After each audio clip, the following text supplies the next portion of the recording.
Opposition Leader Peter Dutton goes nuclear, naming 7 potential sites for reactors if the coalition is elected to government. Home prices set to rise in Perth, Sydney, Brisbane and Adelaide, but not Melbourne.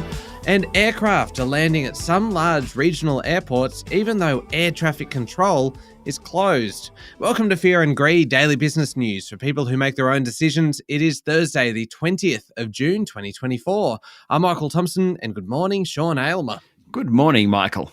Sean, the main story this morning, Opposition Leader Peter Dutton has pledged to build 7 government-owned nuclear power stations by 2050, with the first being ready to go by 2035 if the coalition wins the next election. Mr. Dutton said nuclear power is integral to the energy mix if Australia is to have cheap, clean and reliable power in the long term. The announcement ensures energy and the environment will be key battlegrounds during the next election. Under the plan, there will be 5 large-scale power plants and 2 small modular reactors, all in operation by 2050. The large-scale plants, which would have a capacity of between 1 megawatt and 1.4 megawatts, would be built on the site of old coal-fired power stations.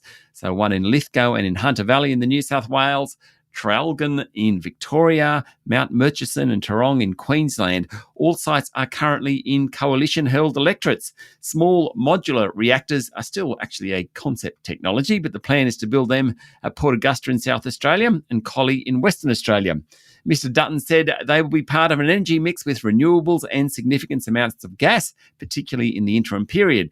Now, Mr. Dutton said nuclear power was more realistic than green hydrogen, which is still not commercially viable. There was no detail on cost. Mr. Dutton said that will come in coming weeks. But remember, last month, the CSIRO estimated the nation's first large-scale nuclear power plant could cost as much as $17 billion, and it wouldn't be operational until 2040.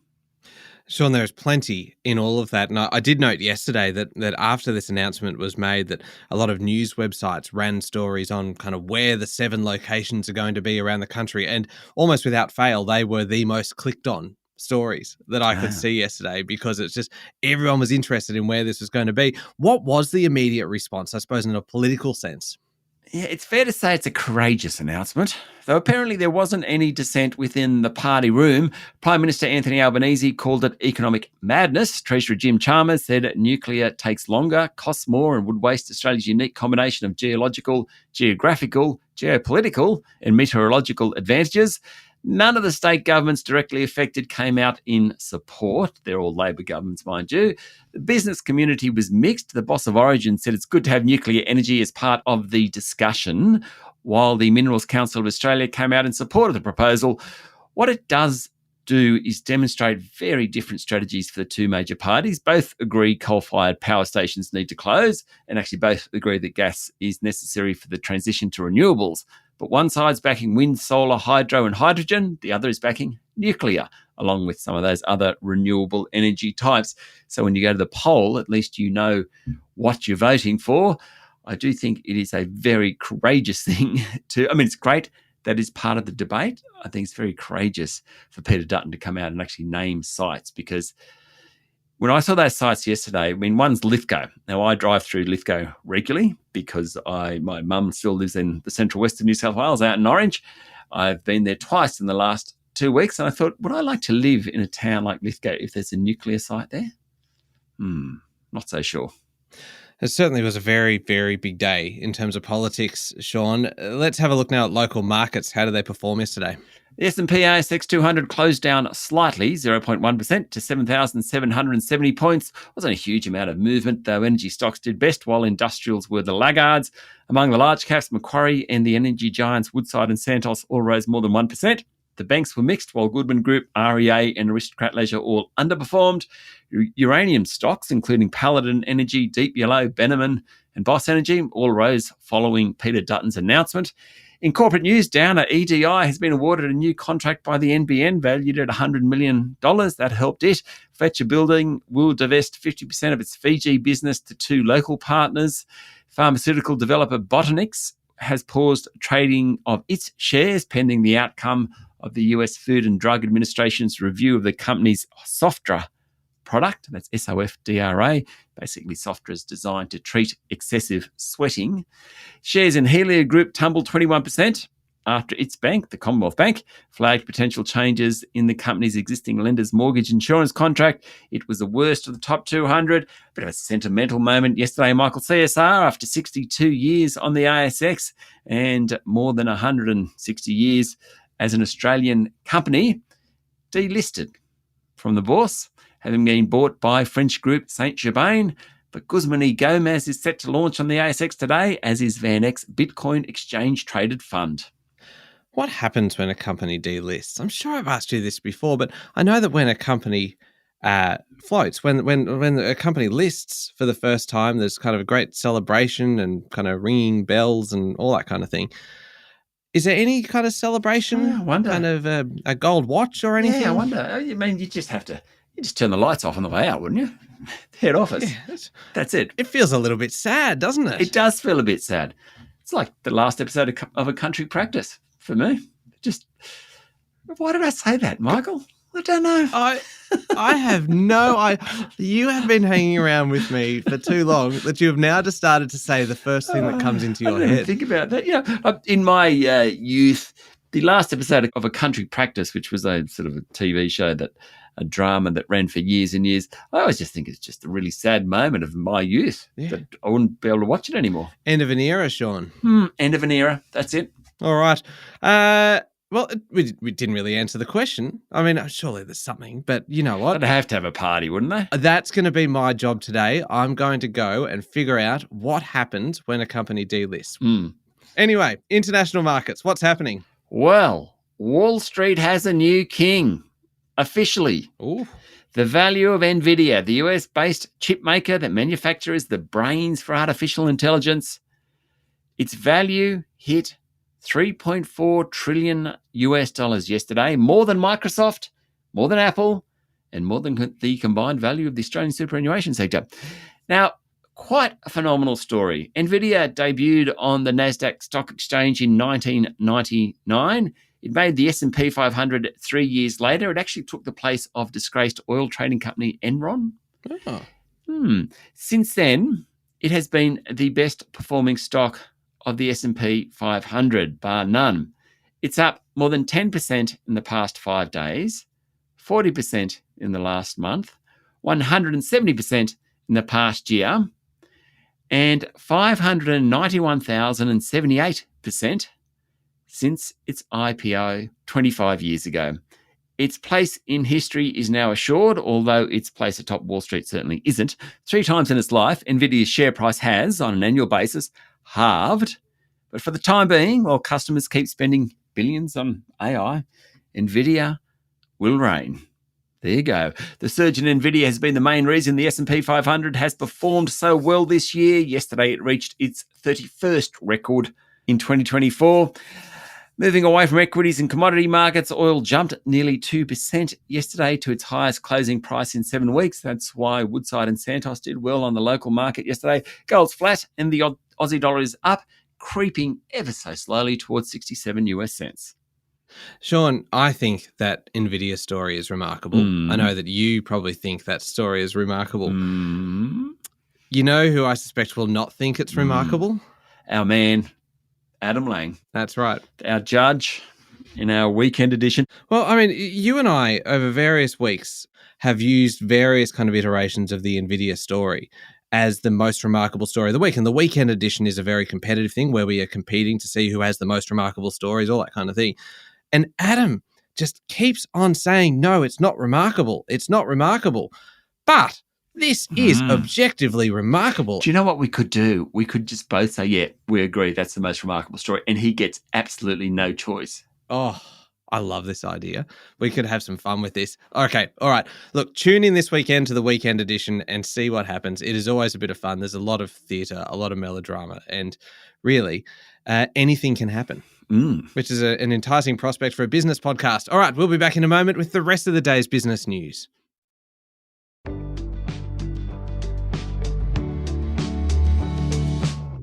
Sean, home prices are forecast to keep rising over the next year, with most capital cities reaching new highs, according to leading online property group Domain. Strong population growth, struggles getting new homes built, and increased borrowing power will drive the growth for both houses and units, Domain predicts. House prices in Perth are tipped to grow by around 9%. Adelaide's tipped to experience 8% growth, 7% in Sydney and Brisbane. Prices in many regional centres, including the Sunshine Coast and Queensland, are tipped to reach new records. The news isn't so good for homeowners in some other capitals, with growth in Canberra forecast to come in around 2% and just 1% in Melbourne. Sydney, Brisbane, Adelaide and Perth also lead the units market. Domain's Chief of Research and Economics, Nicola Powell, says demand is rising thanks to population growth as well as more single-person households. But supply just isn't keeping up. The July 1 tax cuts means more money hitting Australian households, and Dr. Powell forecasts that could also help push prices higher. Yeah, it is one thing, isn't it, Sean, to kind of talk about where house prices have been. It's another thing altogether to try and predict where they're going to be going over the next 12 months. And so there's something a little bit kind of salacious in there. And so you have an interview coming up after the show today with Dr. Nicola Powell, where you go into these stats and really kind of look at some of these highlights in terms of the cities that are going to outperform and the ones that are going to underperform. Nicola knows the Australian property market. I think we can confidently say that. So it is a great chat about why some of these companies are doing so well. But particularly we talk a bit about Melbourne and why that's not doing so well. We talk about the regions as well and unit prices and stuff like that. It's a fantastic chat. Yeah, it is coming up after the show, so stick around for that one. Sean, there are growing concerns, this is a bit alarming, around the shortage of air traffic controllers at secondary airports around the country, with some towers being unmanned at certain times of the week. There are currently no overnight air traffic control services at Darwin, yet around midnight on most days, more than a dozen flights arrive or depart with pretty much no guidance from the ground. Townsville doesn't staff its control tower over weekends, and almost 50 commercial services have to coordinate their own landings or takeoffs. That's on a Sunday alone. Now, according to a report on Bloomberg, it means flight crews are taking on the task of distancing their planes from other air traffic, and pilots say landing without direction from a tower removes a very important layer of security at a critical period of the flight. A little concerning, this one, Michael. Yeah, indeed. This one's also concerning, Sean. Australia's bird flu outbreak has worsened, with a strain of the disease detected now on a New South Wales egg farm after being found on 7 properties in Victoria. The avian influenza has been picked up in the Hawkesbury district north of Sydney, although the strain is different to that detected in Victoria. The H7N8 strain found in New South Wales is believed to be a spillover event, possibly from wild birds. New South Wales officials engaged the state's emergency biosecurity incident plan, sending the farm into quarantine and triggering movement controls in the area. It notes that the highly pathogenic disease spreads quickly and has a high mortality rate among poultry birds, requiring the farm lockdown, according to AAP. That's the H7N8 strain. The H7N3 strain was found at a 7th Victorian farm, already in quarantine, earlier in the week. It's in the Golden Plains Shire in the state's central west. It's expected that with 8 properties now affected, more than 1 million chickens and ducks will be killed to stem the outbreak. Insurer QBE will close its North American middle market business, saying this segment has, quote, experienced performance challenges over several years. Yes, nicely put. The region has been a problem child for QBE for some time, and the group will no longer be renewing mid-market policies in the region. Instead, it will refocus on geographies where it has more meaningful market position, relevance and scale. QBE will book a $100 million restructuring charge. Its share price yesterday fell 4% on the back of it.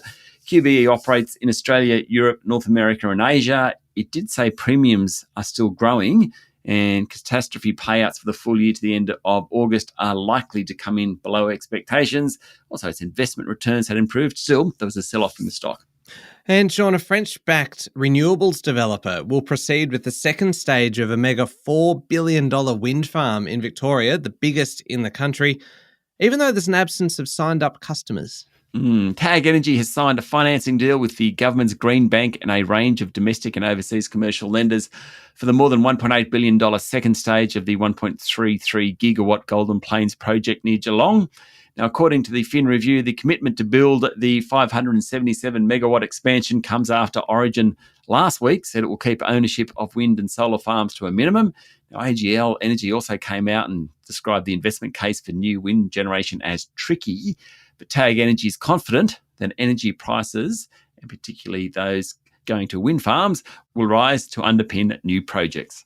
All right, turning to international news now, and Russian President Vladimir Putin arrived for his first visit to North Korea in 24 years, as the US warned the meeting could further a transfer of munitions to Russia for its assault on Ukraine.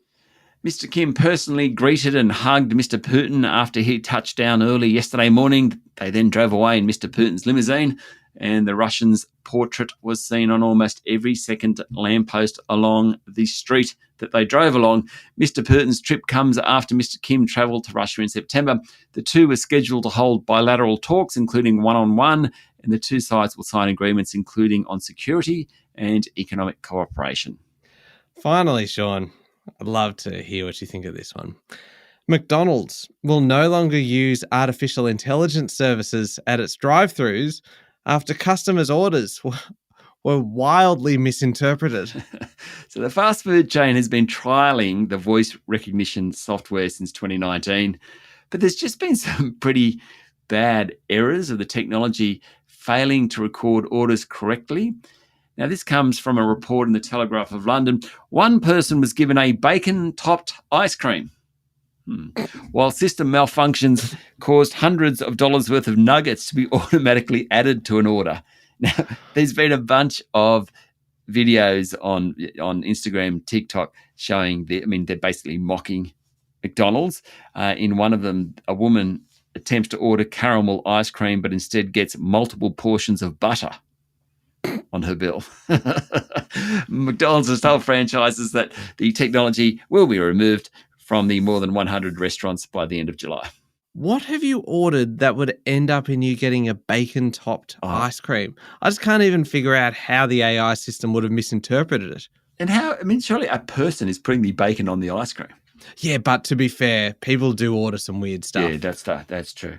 I do remember once driving through Germany and thinking, we're in a bit of a rush and thinking, look, we might order from McDonald's from the drive-through. And very confident with my German and ordering, I don't know what it was like a Big Mac and fries and a drink, I suppose, or something like that. And getting to the hand at the place where they give you we paid the money, you get the food. What did you think? It was a bit cheap? Water and an ice cream. That's all you got. That is outstanding. My German wasn't so good. That is glorious. I didn't know that you could speak German. Well, I can't. Yeah, indeed. All right. Up next is the Fear and Greed Daily Interview. Domain's Nicola Powell is your guest. All about what's going to happen to house and unit prices over the next 12 months. Yeah, it is a good one. It is up next in the Fear and Greed playlist on your podcast platform or at fearandgreed.com.au. And Sean, do you know what I forgot to mention yesterday? What? I forgot to mention how do they afford that. Yesterday was Wednesday, which is how do they afford that day. So a belated mention of the new episode, which is available now wherever you listen to podcasts. It is all about different ways to budget. Because, there's a whole lot of different kind of budget methods out there. Yep. Like ones like the 50-30-20 rule and the envelope system and zero-based budgeting and things like this.